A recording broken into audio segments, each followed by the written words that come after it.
get with it, because those of you who are not reading and thinking that you can get away with it, some of you got a 4 this time. It's gonna go lower and lower and lower till you find yourself looking at a 1 because you think, I think you can get away with it. Don't do that.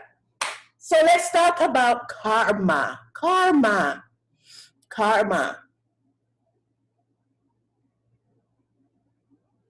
What is karma? We've heard about karma, right? Everybody's heard the word karma, right? Oh, Isabella's in her yard. Looks nice. You know, the other day I had a student who was actually on the beach and she was in class and I could see like the palm trees and the ocean. I'm like, are you on the beach? And she said, yes. So cute. Okay, the rest of you who I haven't greeted. Mary Romero, Isabella. I'm guessing this is Sally Miranda, looks like you. And the other one is Ana Lucia. Layali, Mandisa, Natalie, Brenda. Thank you for being here. What is karma? Why are people texting me? Don't text me. What's karma? You've heard the word karma. Who wants to tell me what is karma? I'm going to start calling names. Okay, let's start at the bottom of my screen. Oh, Adrian, you wanted to say? Go ahead, Adrian. I didn't raise my hand, but okay. You're in the dark. I can't see. So karma is pretty much the belief that if something happens, something is going to. If you do something, something is going to happen back to you, depending if it's good or bad. So something like equivalent exchange, for example. If I do a good thing should happen to me in rehearsal. Good. Who has another definition? Karma is also sometimes called divine restitution. Sorry about that. I'm having issues. I'm always having issues. It's also called divine restitution. Restitution. Divine restitution. Who wants to give me another definition of karma? I think that it's like a repercussion of the things you do. It's like if you do good things, you receive good things. If you make if you make wrong things, you receive bad things. Yeah, I think that. You do. Oh, so everybody, all of you believe in karma? Who does not believe that karma is a thing? It's okay if you don't believe. Just say you don't. I mean, Amir, you don't believe in karma? Talk to me. Why is that?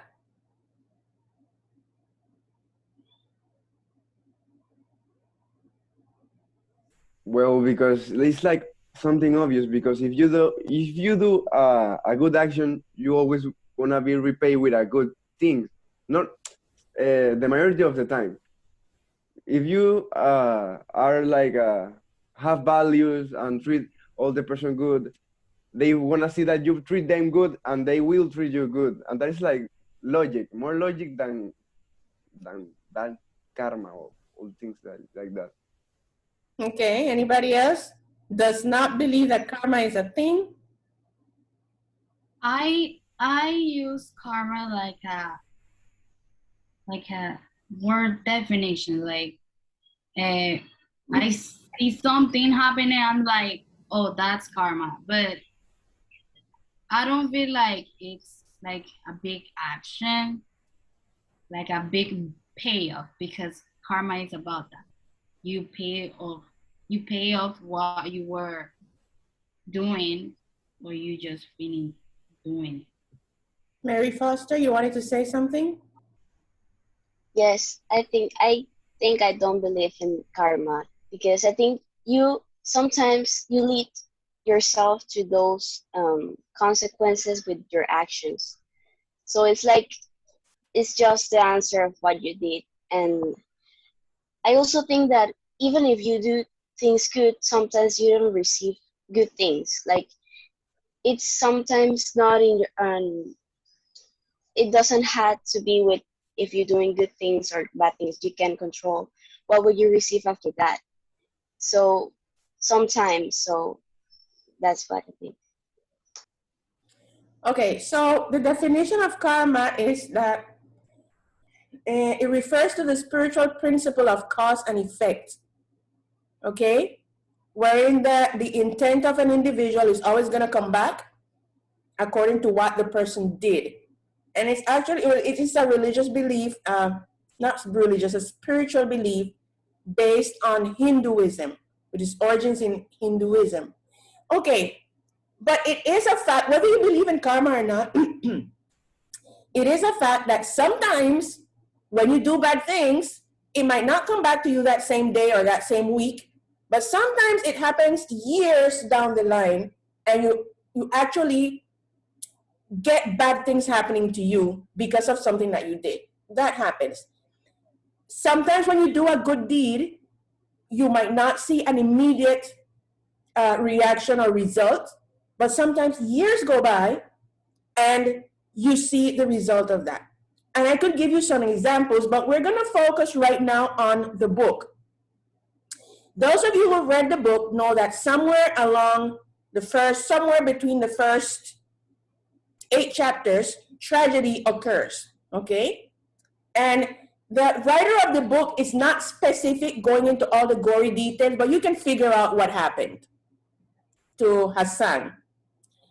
And the way in which his best friend, Amir, reacted, is totally unacceptable, but very common reaction. There are so many stories of people who see a crime happening and they just freeze. They don't know what to do, so they don't do anything. Very few people see a crime and start screaming and doing something. And a recent example, most of you must have heard the story of how some police officers knelt on top of a guy named, forgot the guy's name. Oh my goodness, people are going to kill me for this.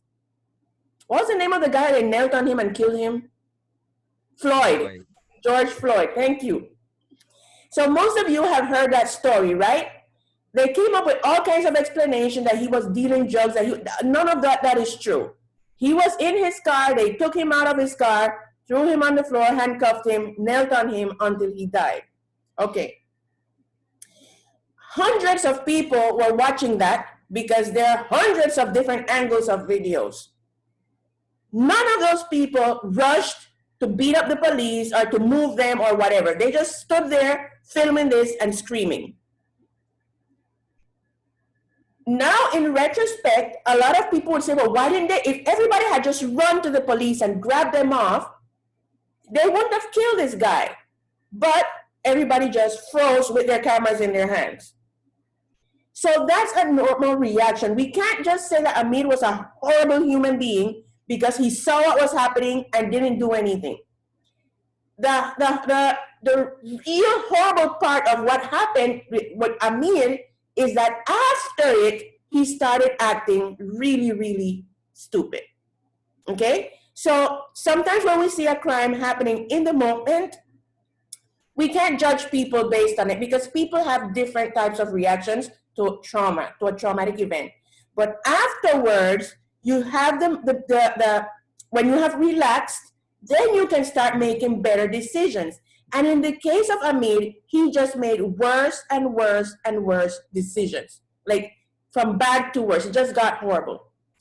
But the part of that I want to bring up that shows up in the first 13 chapters, which is a part of karma, is that one of the boys who participated in this act was a guy by the name of Camille. What was the guy's name? Those of you who read the book? Camille? Something like that. He participated in this act along with his 2 other friends. Many years go by. Amir is now an adult, and Afghanistan is at war, and he has to flee the country with his father. And they go through a whole lot of really traumatic events while they're fleeing the country. And then it turns out that along with the people who are running away at that time in that group, there is this boy, Kamir or Kamal or whatever his name was. Kamir, is it? I think so. And they end up traveling together. And towards the end, they end up in a gas tank, like one of those trucks that transports gasoline.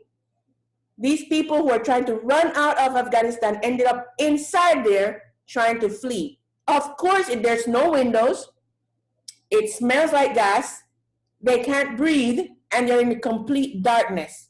So that's a recipe for dying. When they get out finally, apparently one person died. Who was this person? You're doing like this, but you're not telling me who was the person who died.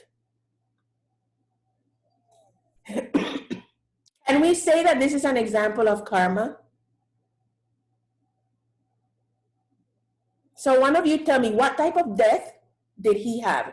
Think about, you're inside a tank, you can't breathe, you're breathing in fumes from the gasoline that used to be transported in that tank. There's no windows, and there's a whole bunch of people in this tiny dark space with you. What kind of death do you think Camille had? Those of you who are staring at the screen like you're watching a TV, stop, participate. You get graded on participation. Describe the death he had.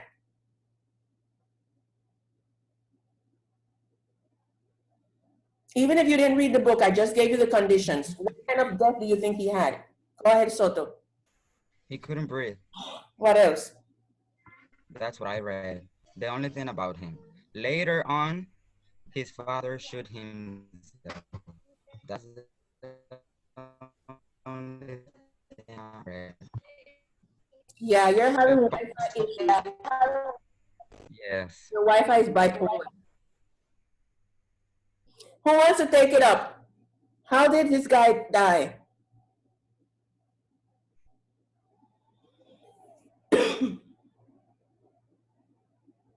Should I start calling names?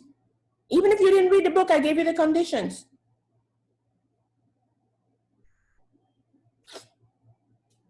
Come on, people.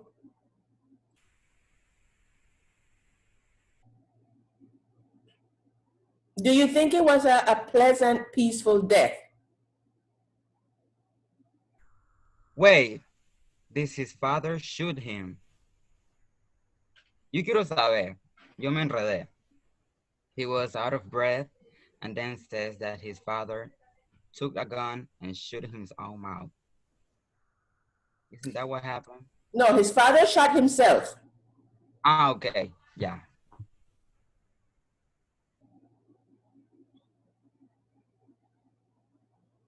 So anybody gonna answer that? Okay, so do you think this is an example of karma?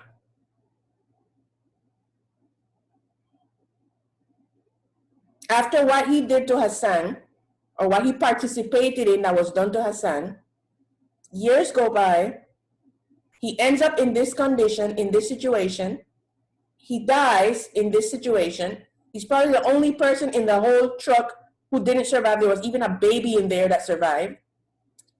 And he died a very painful death, because if any of you have ever not been able to breathe, you know how horrible that is. Anybody here has ever been in a situation where you can't breathe? Whether you have asthma or something, it's horrible. I mean, like you feel like you're gonna die. So imagine him going through that torture and then eventually dying. We could say that the way in which this guy died was karma. Okay, he wasn't the one who did the act, but he was there, and he also did not try to stop his friend. So let's talk a little bit about this idea. It's very well known, in which it's a psychological issue in which people's bad attitudes become contagious, and we end up getting contaminated by bad attitudes and making bad decisions. There's some things that people do when they're in a group that they would never do if they were alone. But because they're in a group and the group has this energy and it's contagious, people end up committing crimes. For instance, when even right here in Panama many years ago, when there was the invasion and people went out and started looting. Looting is when you destroy property and steal stuff. There were a lot of people there that would have never done anything like that. But because they were in a group and the group was running down the street with bats, breaking into stores, they did that. Okay, do you think that it's possible that in this case, this boy was not really a rapist, but he ended up participating in this because of the group, or is he individually responsible for the decision that his other friends made? Don't just sit there and stare at me, people. Think. Is he individually responsible for the decisions he made, or was it just a group thing so he should be forgiven? I think that he is responsible. Go ahead, Amir. I think that he is like responsible of all the decisions that he makes, because he's seeing what Asef was doing to Hassan, and he's still being that scenario, and he did not go to alarm all other people or the wars, I don't know, to tell that what Asef was doing. And we know that Asef was like a psychopath, sociopath. He was a sociopath because he liked all the things like Hitler, and Hitler was his role model, and he knows with what people he was reuniéndose, meeting together, and he still was doing the same thing that they were doing. Okay, so if your friend is a sociopath or a psychopath, how come they're your friend? How come the person is your friend? Because allegedly, we tend to gravitate towards people who are similar to us. So if I have a friend that I hang out with all the time, and this friend is a sociopath, what does that say about me?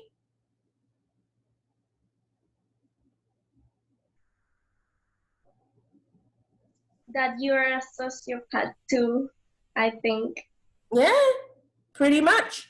Because like I said, these attitudes and these beliefs are contagious. We hang out with people who believe the same thing we do and who are the way we are. Maybe not exactly, but in general. Okay? That's the people that we hang out with. And so if Asef is a sociopath, the other two boys probably were also sociopaths because they watched him do these things and they didn't stop him and they kept hanging out with him. Okay, so if there was karma for Kamir, or whatever the kid's name is there also karma for the other two boys?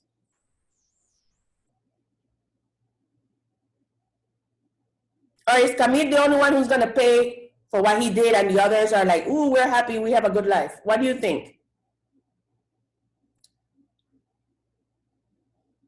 They will die too, teacher. They will die. Oh my goodness, he's killing them. Okay, can a person like Asef, who did something so horrible, have a happy life after that? Like normal happy life? Those of you saying no, tell me why not.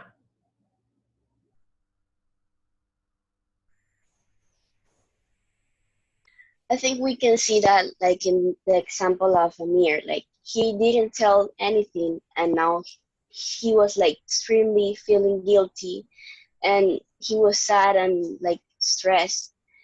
And maybe Asef wouldn't awake and be like conscious of what he did because maybe he's a sociopath. But I think if he realized and finally know what he did, it will be like extremely guilt and sadness because I don't know, it's something that you will regret for the rest of your life. Mm-hmm.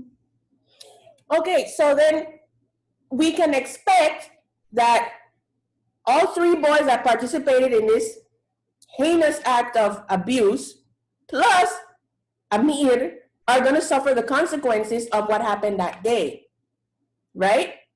Where in one way or the other, it's going to affect them. And we see that throughout his life, and when we reach to the end of the book, we're going to see it.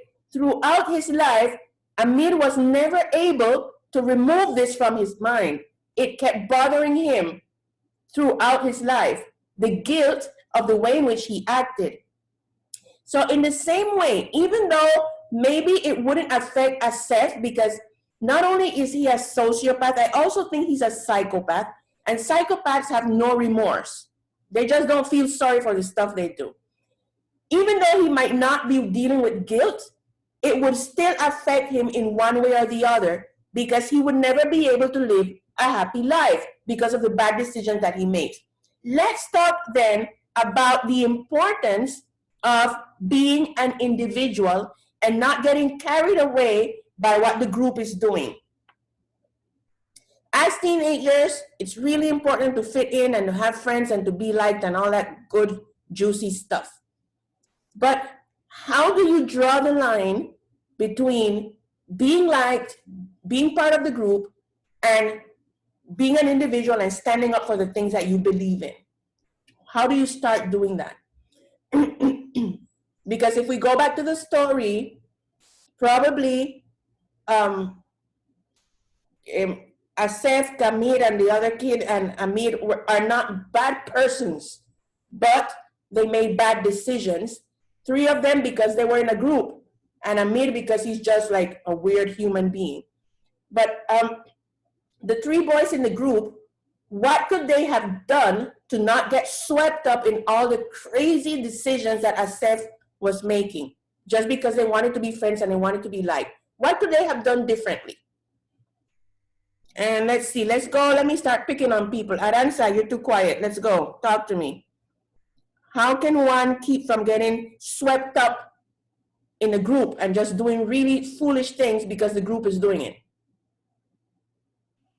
I think that what a person can do is thinking first as an individual and putting always your principles first, and being loyal to yourself.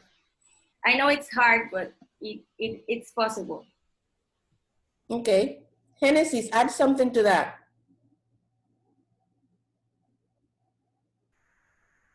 What can we do to not get caught up in trying so hard to be liked that we end up making really dumb decisions?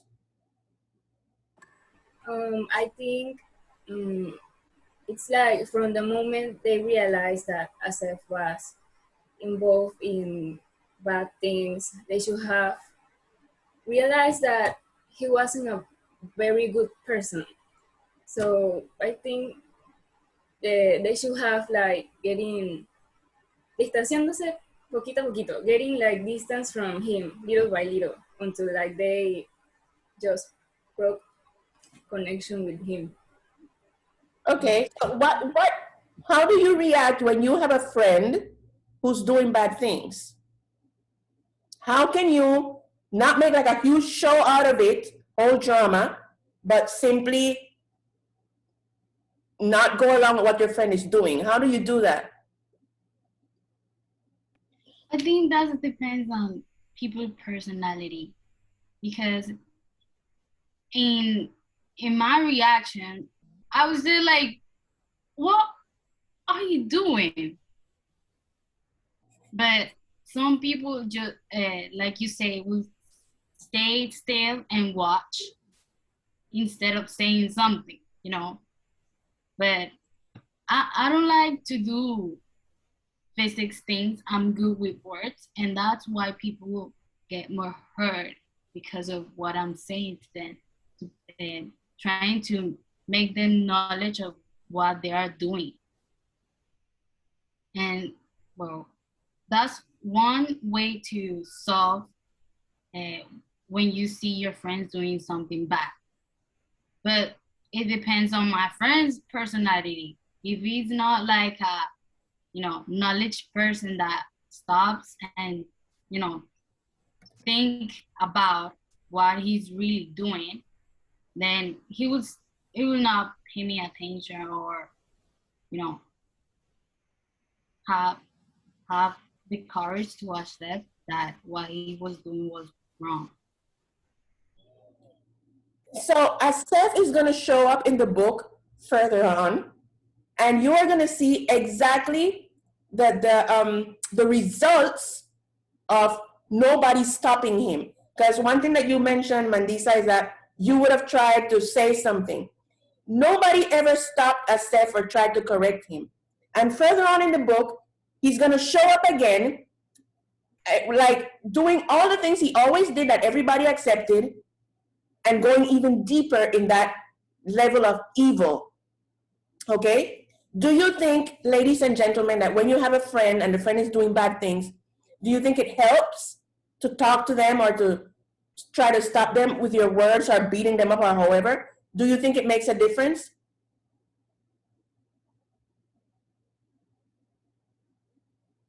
Yes, it does. Some of you say, Anna says, go ahead, Anna, tell me why you think not so much.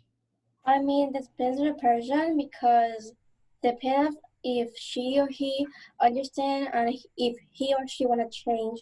Because sometimes when you tell the person your opinion, they're like, I don't mind. That's my problem. I don't want to change. So it's like depends on the person if he want to change or he not. That's your problem, dude. I don't know what to say. Mm-hmm. Yeah, that's true. But do you as a friend have the responsibility of speaking up? Of course, because sometimes we can talk to people because that's why we are friends, because we are from that person to help that person, because sometimes people need like somebody to be like right there to he or to she, to like a friendship do help each other. Mm-hmm.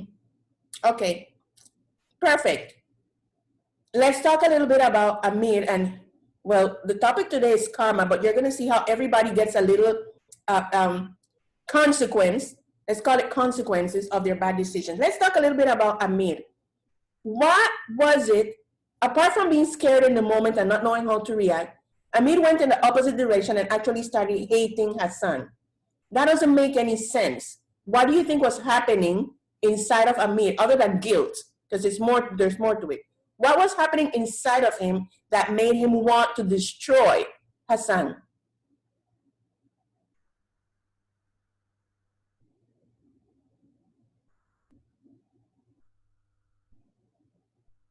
If you read the book, you know that Amir started doing a series of different things to get rid of Hassan and his dad. And in the end, he actually was able to do it. He actually lied, and Hassan accepted the lie, and Ali and Hassan left. You got to read the book, people. Why did Amir, other than the guilt, why did Amir react like that? Who wants to tell me what was really eating him up? Maybe he was feeling bad with himself, and he showed that bad things to Hassan. Yeah, definitely he was feeling bad with himself, because remember, when a person who is hurting is gonna hurt other people. That's definite. And I think he treated him bad because in his mind he was very, very feeling wrong because he don't do nothing when Hassan was in that situation. Mm-hmm. Mm-hmm. So part of Amir's anger at Hassan has to do with the look of the lamb. If you read the book, right when this was happening, when Amir looked at Hassan, he saw this look of the lamb on his face, which means what? What did this look mean?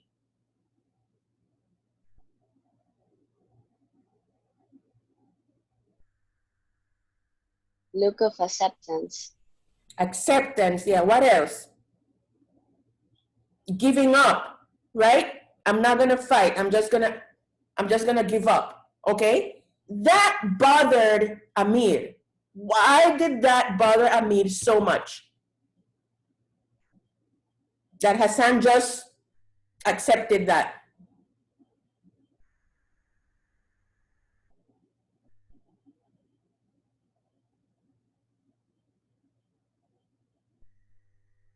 Maybe Amir was so mad because in some occasions when we are trying to get revenge, or in this case Amir and some of you know Hassan? Hassan, and the only one that were like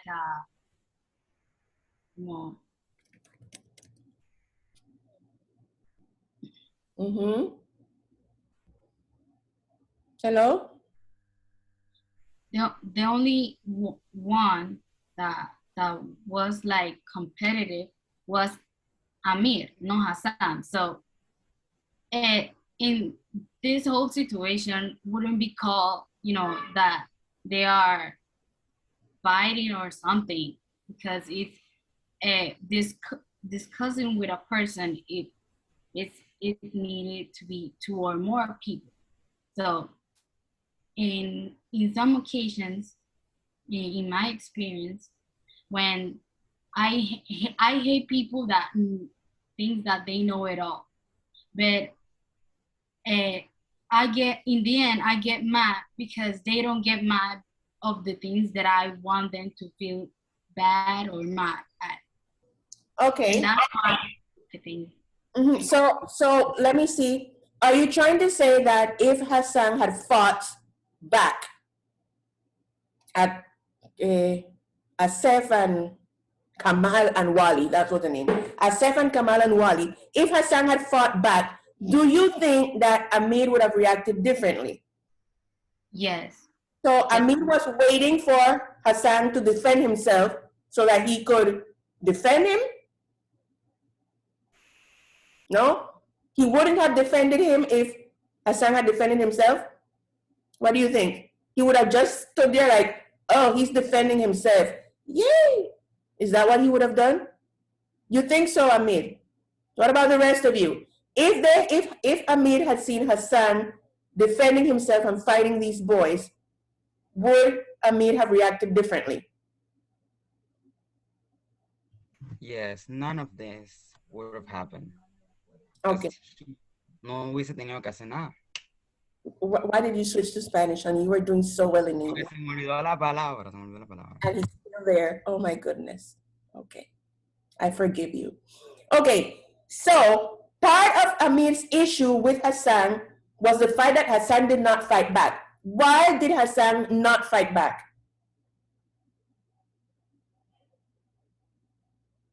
Remember, Asef told him you have two choices. What were the two choices? Well, one choice. What was it? What did he have to choose? Give us the kite, or we take advantage of you. That was it. Hassan chose to give up himself to be able to keep the kite for Amir. If Hassan had fought back, these three boys would have not only beat him up, but they would have taken the kite. So Hassan basically gave his life, because this thing ruined his life, for Amir's kite, because the kite was that important to Amir. Why was the kite so important to Amir? Because when they won the competitions, Amir looked back and their father was like having their moment like, that's my son, that's my son. Amir was like, that's my, like, the best moment of his life. That was the moment. Exactly. And Hassan saw that and he wants to protect that moment and keep it safe. Because Hassan already had that with Baba. Baba was really proud of Hassan. And he was always talking about Hassan and sports and stuff like that. Amir didn't have that with Baba, even though it was his own father. So when Hassan noticed how Baba reacted to Amir flying the kite, he had to make a decision. Am I going to be selfish and make this about me, or am I going to protect myself, or am I going to celebrate or help Hassan be seen properly in his father's eyes? The thing is this, did the kite solve the problem between Amir and Baba? No. It didn't even make it better. Things just kept getting worse until he became an adult. Okay? But Hassan in some way wanted to give Amir this gift of the connection with his father. So who was Amir really angry at?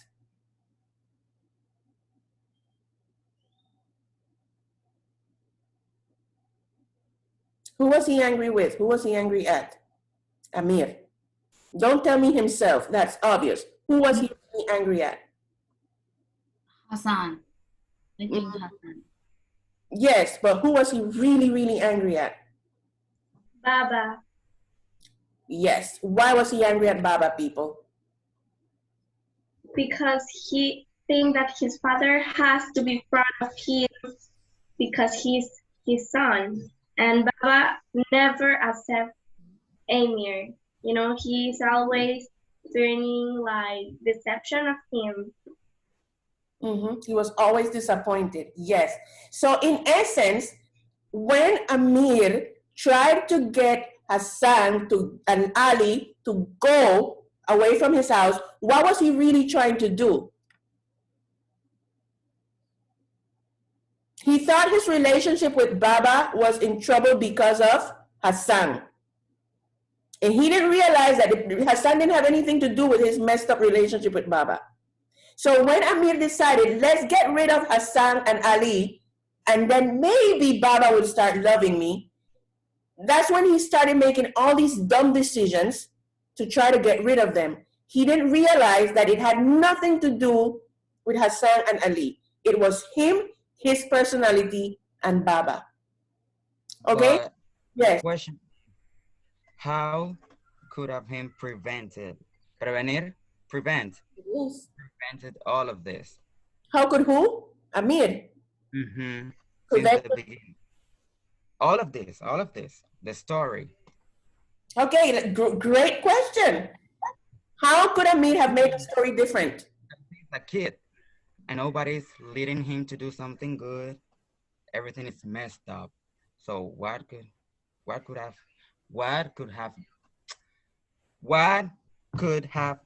done? What could he have done? Okay, so let's go back before the kites. What could Amir have done differently that would have kept this whole drama from happening?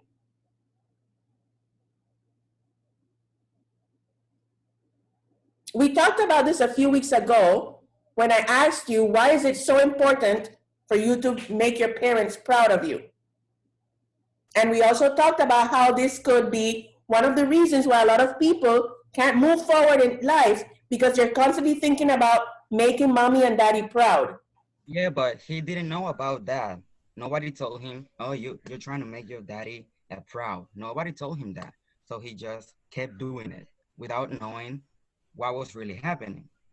Okay. So you're saying that Amir didn't have a choice? Yes. So I want to know qué cosa hubiese tenido que pasar. Yeah, I know. Tell me, people, let's answer this. That's a good question. What could have happened differently so that Amir would not have been constantly looking for his dad's love and approval, and then this whole drama would not have happened? Brenda Lucia, you're quiet. Talk to me. And I'm coming for you, Diana Otero. And Isabela Navarro. I'm coming for you. I'm thinking because what could happen? A lot of things could happen, teacher, because how could I say it? In my opinion, I could say that it was not necessary to he receive the feeling to that her father will be proud of him, in my opinion. Yeah, you see, your opinion is great, but what Eduardo is asking is who would have told him this? Mommy wasn't there. This type of situations make me mediocre, believing that life is the problem. Like coming to this world is who wants a shot at this? Nobody was there to tell Amir that, you know what, you don't need to be constantly looking for your dad's approval because that's going to lead to a whole lot of bad decisions. So what could have happened differently? Just make it up, people. Just make it up. We don't know. Go ahead, Diana Otero. I'm still thinking. Isabella, you want to try? Come on, people. Okay, I think that he was such a crybaby. I mean, like, if he just decided like to drown that issue that he had, maybe he would, instead of being a coward, doing totally the opposite. Because either way, if he did something or he did not, maybe his father will not change his attitude to him, towards him. Sorry. People, now there's an important lesson. Your parents adore you. You adore your parents, and that's wonderful. But you cannot go through life constantly being afraid of disappointing them or not making them proud, because it's going to mess you up. Look at how Amir, and Amir is not the only one. I mean, there are hundreds of stories like these, true stories of how people are just completely paralyzed because they cannot move forward in their lives because they're trying to make mommy and daddy proud. I have friends who married people that mommy and daddy picked for them, and they hate these people. And why did you marry her? Because my mom said. It happens. And you mess up your entire life, then you have kids and mess up their lives simply because you are focused on making mommy and daddy proud. Yes, you should make your parents proud. Yes. But you cannot make that the sole purpose of your existence on earth, because your parents are humans and they make mistakes. And when you are only constantly seeking their approval, nothing wrong with that. Don't go saying I said to be rude at home. When you're constantly focused on seeking their approval, then you don't live your own life. You don't make your own decisions. Everything is just survival, survival. Making mommy proud, making daddy proud. That's no way to live. Look at how Amir's life was messed up simply because of his daddy issues. If those issues had not existed, and of course it's not a true story, but it's a great analysis. If those issues had not existed, then Hassan wouldn't have given up his life for a kite. And the whole rest of the mess would not have happened. Okay? So this just makes us think about, yes, first of all, we do pay for the stuff we do. We do. And you're going to see how not only Kamal paid for it, but Asef also. I'm not sure about Wally, but Asef also paid for the stuff he did. We do. That's first. And secondly, we need to not base our decisions on what other people are interested in receiving or seeing from us, but more in what works for us. The moment Amir stopped making decisions based on dad, probably because his dad died, then his life changed.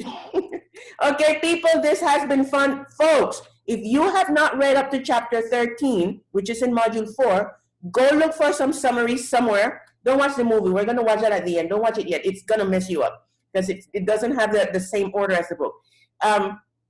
Look for summaries and give me deeper answers. Don't be answering any kind of crazy stuff pointedly. Wait, Natalie Rodriguez, you didn't speak in my class today. Say something.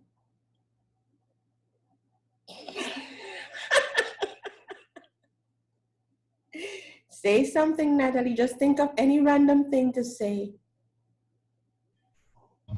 What can I say? There's a question. Say something. There you go. Okay, folks, so this has been fun. Make sure you read the book, read the summaries, do something, but you need to give me better answers for module 4. Okay? Any questions about anything? Remember the tree planting project. Go sign up for 1 or 2 seedlings. And remember that I told you the dates when it's completely voluntary, but if you want to, you go to school to get physics and chemistry because those are hard subjects and sometimes the screen isn't working for everybody. I already gave you the dates. You will be informed about that further on. Any questions? Ask me one question. Who has one question? Isabella, didn't hear your voice. Ask me a question as you walk in your backyard. I don't know. I'm thinking. Okay, that was fun. See you next time, people. Bye-bye.